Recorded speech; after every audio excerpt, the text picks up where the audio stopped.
Mga kabiday, sa magandang oras sa lahat at welcome po sa aking channel. Eto po, magbigay lang po tayo ng reaksyon dito ho sa naging banta po mga kabida ngayon ng PDP laban ho dito sa bumastos at babastos sa Korte Suprema po mga kabida dahil lang po dito sa landmark decision po ng SC kung saan po ay idineklarang unconstitutional o labag sa saligang batas. Ito pong articles of impeachment laban ho kay Vice President Sara Duterte. Eto, babasahin ko lang po itong article ng Ang Balita ngayon. Kakasuhan ang mga babastos sa desisyon ng Korte Suprema. PDP binalaan ang mga bumabatikos sa SC ruling kontra sa impeachment kay Vice President Sara ayon sa partido. Maaari silang magsampa ng kaso laban sa mga mapanirang pahayan. Ito yung kanilang title, ang haba po mga kabida. Ito po. Nagbabala ang Partido Demokratiko Pilipino o PDP laban sa mga grupo at individual na patuloy na bumabatikos sa unanimous 13-0 ruling ng Korte Suprema na nagbasura sa impeachment complaint laban kay Vice President Sara Duterte. Ayon kay Attorney Ferdinand Topacio, tagapagsalita ng PDP para sa impeachment matters, hindi dapat abusuhin ang kalayaan sa pamamahayag sa paraang nakakasira sa integridad ng Korte Suprema, isang pangunahing institusyon ng bansa. Ito yung sinabi po ni Attorney Topacio po mga kabida, Freedom is not license, ani Topacio. Ang SC ay dapat igalang bilang pinakamataas na korte ng bansa. Dagdag pa niya, handa ang partido na magsampa ng kaso kung magpapatuloy ang anyay mapanira at bastos na pananalita laban sa korte, lalo na mula sa mga taong dati nang kilala na pagsuway sa mga institusyon. Bagamat wala pang formal na kasong isinampa, binigyang diin ng PDP na maaring humantong sa legal na banggaan ang patuloy na paninira sa desisyon ng Korte Suprema. Ayan. So, ito, malinaw po, na magsasagawa po ng legal action po mga kabida. Ito pong PDP laban, laban po dito sa mga naninira at bumabatikos po, sa Korte Suprema po mga kabida na parang hindi na po nila iginalang ito pong pinakamataas po na hukuman ng ating bansa po mga kabida. By the way, may own personal take po dito mga kabida. Ngayon ko lang talaga na experience at nakikita mga kabida itong hindi ho paggalang ng ilang mga individual naturingang mga abogado po mga kabida dito ho sa Korte Suprema. Mantakin mo. May maririnig kang hindi po kanais-nais na mga salita laban po dito sa Korte Suprema dahil lang po sa ginawa ho nilang desisyon na hindi po pumabor sa kanila po makabida. Ito hong pagdeklarang unconstitutional o labag sa saligang batas. Ito pong articles of impeachment laban ho kay Vice President Sara Duterte. Diba? Dahil lang po hindi po pumapor sa kanila, ito na pong ginawa po nila sa Korte Suprema. Hindi po nila ginalang po makabida. Okay? Tapos, kinalaunan po, magsosorry. Okay? Yung sinabi po ni Representative Leila de Lima ng ML Party List po makabida, unang-una po, sinabihan po niya ito pong Korte Suprema na overreach yung kanila pong aksyon, kung saan po makabida ay ni-require nila ito pong House of Representatives ng detailed information.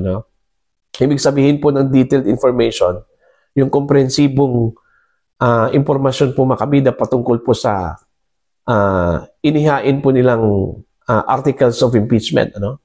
Kailan po na-file, sino po yung nag-prepare po ng articles of impeachment, binigyan ba ng sapat na panahon ang mga mambabatas, lalong-lalo na po, ito pong pumirma po makabida, sa impeachment complaints. Okay? na maintindihan, mabasa. Okay? Ito pong mga reklamo laban po sa Vice Presidente po ng Pilipinas. Mahirap ba yun? Nasagutin, mga kabida, no? Di ba? Paano yan? Sinabi po ni Congresswoman De Lima, mga kabida, na overreach. Sumobra na po sa kanila pong mandato, sa kanilang kapangyarihan. Ito pong Korte Suprema. Tapos, pangalawa pong sinabi po ni De Lima po, mga kabida, one-sided, ano? After few days, bigla kong naglabas po ng apology, ano? Doon po sa Korte Suprema. Bakit? Natakot po siyang ma-disbar? Dahil po sa kanyang kawalang respeto po, ano? Sa Korte Suprema, mga kabida. Inamin po niya na nagkamali po siya doon po sa kanyang mga pahayag, ano? Against the Supreme Court. At hindi lang po si De Lima po, mga kabida, ang pumapatikos po dito sa Korte Suprema. May iba pang mga abogado na turingang mga abogado pero wala hong galang sa Korte Suprema, no? Kaya nga, nasabi ko po na ngayon ko lang na-experience at nakita po, mga kabida, narinig, ano? Na eto pala, pwede palang hindi galangin ito pong mga maestrado po ng Korte Suprema po, mga kabida. Huwag na lang po tayo sa personalidad, ano? Dito na lang po tayo sa institusyon. Sa Korte Suprema, the Supreme Court itself, na pinakamataas na hukom ng ating bansa, no, mga kabida. Huwag na lang po nating pag-usapan ito pong mga personalities dyan po sa Korte Suprema. The Supreme Court itself, kailangan po nating igalang yan, mga kabida. Kataas-taas ang hukuman po ng ating bansa. No? Hindi po natin igagalang, ano? Di ba? So, nararapat lang po, ano? Nakasuhan ito pong mga bumabatikos po. Hindi naman po sinasabi na kinortail po yung kalayaan po ng pamamahayag po, mga kabida. Pero sobra na po eh. Di ba? Remember, ang freedom of expression po ay hindi po absolute, mga kabida. Meron pong limitasyon yan, ano? Kahit na po, mapanira na po yung pahayag, okay lang? Hindi po. Hindi po pwede yan. Di ba? So, para sa akin, pabor po ako dito sa possible move po ng PDP laban na kakasuhan po itong mga individual na meron pong mapanirang mga pahayag po, ano, laban po dito sa Korte Suprema po, mga kabida. In fact, kung mga abogado yan, kung ako lang po yung Korte Suprema, i-disbar ko yan. Because they went beyond their legal ethics, ano? Ito pong mga taong ito, itong mga abogadong ito, ano, mga kabida. They are officers of the court.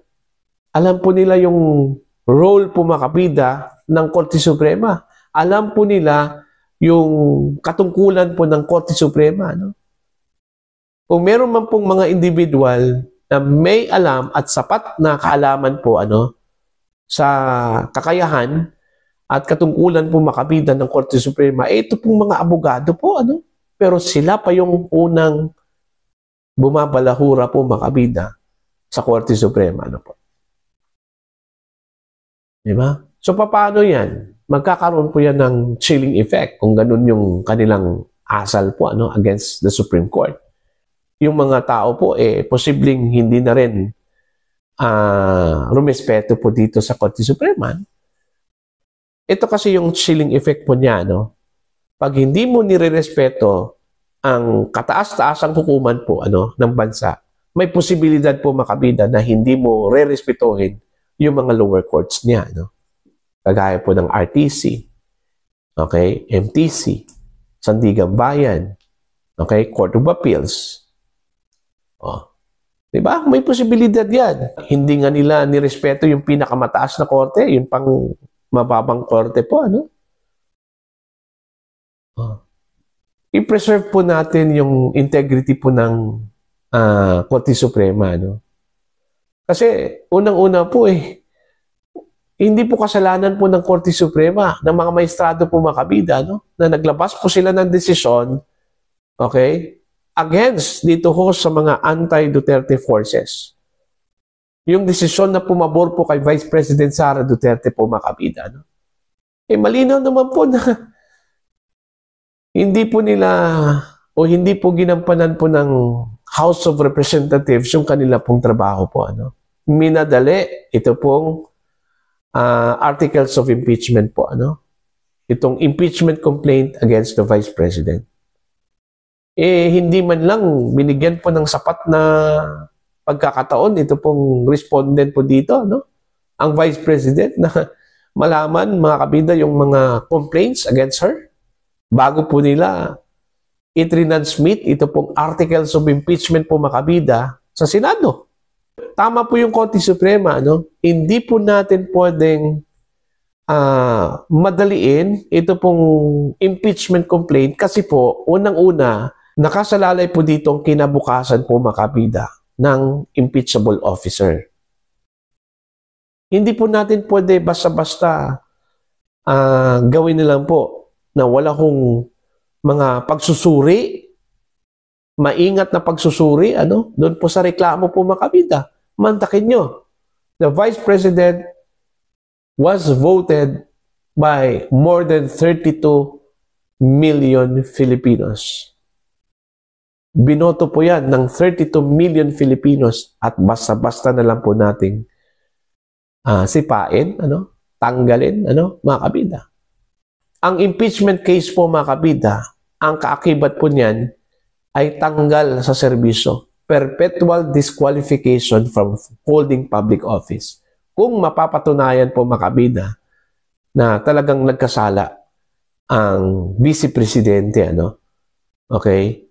Lumabag po sa saligang batas, mga kabida. So, pwede ba nating madaliin yan? Kaya bang diktahan po ng iilan lang, mga kabida, ang pagtanggal po sa Vice Presidente na binoto po ng 32 million Filipinos? Overwhelming yung mandato po niya, no, mga kabida. Basta-basta tanggalin lang po ng iilang mga tao dyan sa gobyerno? Hindi po pwede yan. Kailangan dumaan po sa proseso yan, ano? Since hindi po dumaan sa proseso, kaya nga yun, inineklara po ng Korte Suprema na unconstitutional, ano? Labag sa saligang batas. Ngayon, ang may kasalanan dito, ang Korte Suprema pa, mga kabida, dahil ginampanan lang po nila yung kanila pong trabaho. Okay? Maririnig mo na yung mga salita. Hindi po kanais-nais, ano? Laban po sa Korte Suprema. Binabastos po nila, ano? Mga kabida. Kasi hindi po na-serve ng SC yung kagustuhan po nila. Ang tawag po dyan, spoiled brat, mga kabida, no? Spoiled brat yan. At hindi po dapat nananatili yan sa gobyerno, yung mga spoiled brat na yan. Okay? At wala hong puwang po yan sa ating society, ano? Itong mga spoiled brat.